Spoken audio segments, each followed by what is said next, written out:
Welcome to another Tutorial Thursday, Titty. And today we're going to talk about how can you fly a drone and film yourself driving a car. Let's begin.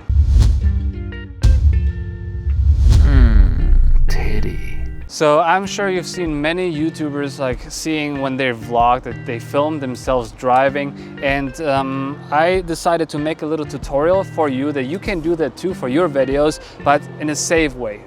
Because what you don't want to do is just drive your car while you fly the drone, then you're going to crash the car and the drone, kill yourself, and I don't want you to do that. So there's a few things you have to do before you fly the drone, before you get into your car, so you can do that safely. Like, first of all, don't do that by yourself. Right now I have Aramis behind the camera. He's going to help me out.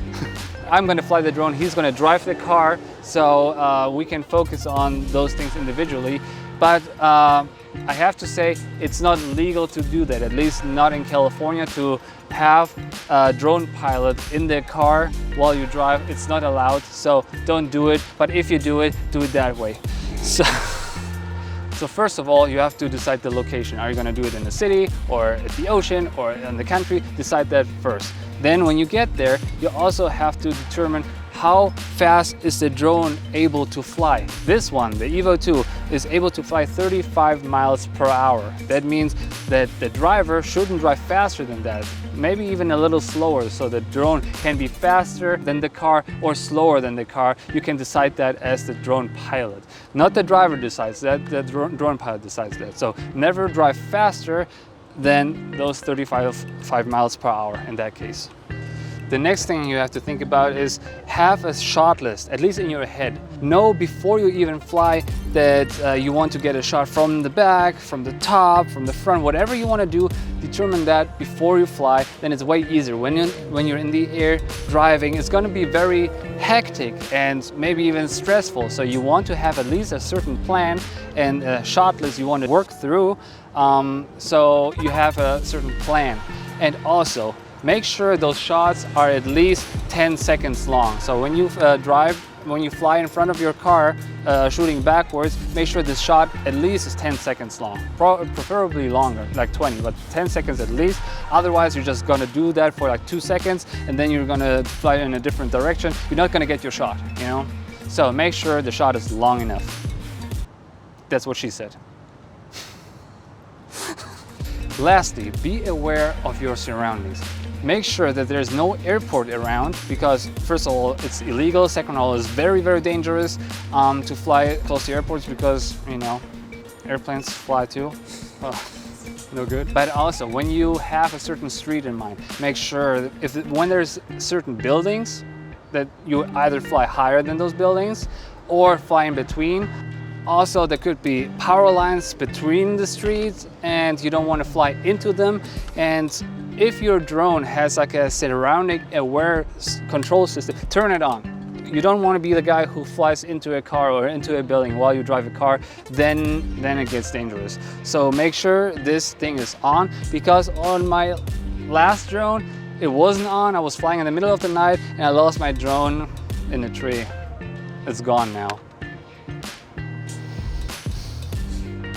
And a little tip for you when it comes to the shot list, if you're not sure what looks good from the air, because it's very hard to know these things if you don't have experience, just look at what other people did before. You know, it's like, what could look good? Like top down always looks great. How far do you have to be away from your car? You know, so look at other creators, what they do, and then try to copy paste for a while until you get your own style. And every location is also different, so just make sure, always be safe. And also, before you start flying, make sure to have a starting point and ending point. So right now we're here at the parking lot. We're gonna start the drone here, but we're not gonna end the drone here. We're gonna end on a different parking lot for two reasons. First of all, you don't want to get caught by the police or park and rec center or whatever. And secondly, it's easier to just drive somewhere and land there and just wrap up your drone there. So, but even if it's the same parking lot, just make sure to know where you're going to end, because you don't want to decide that while you drive the car, while the drone is mid-air. Okay, so be aware of your surroundings and be safe. Let's do this.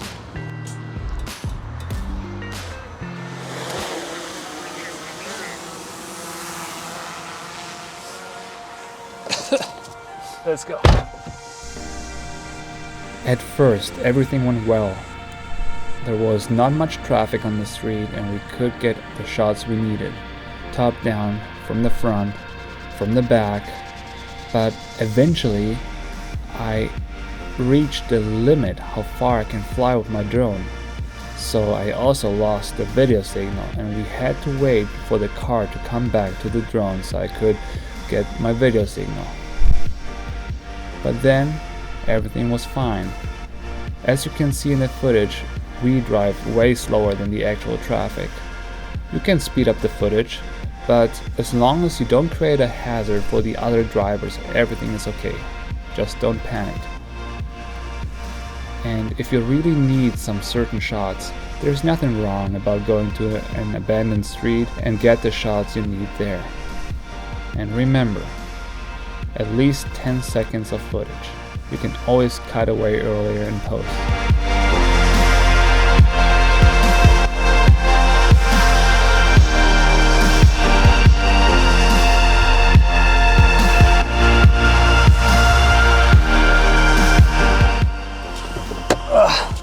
So that's it, guys. That was a full success. If you have any questions about flying drones, about how to drive a car, please let me know in the comments below. Thank you for joining me in another tutorial Thursday. Teddy. And see you in the next video. Make sure to subscribe and like and do these things. Let's get out of here. It's hot. We're in there.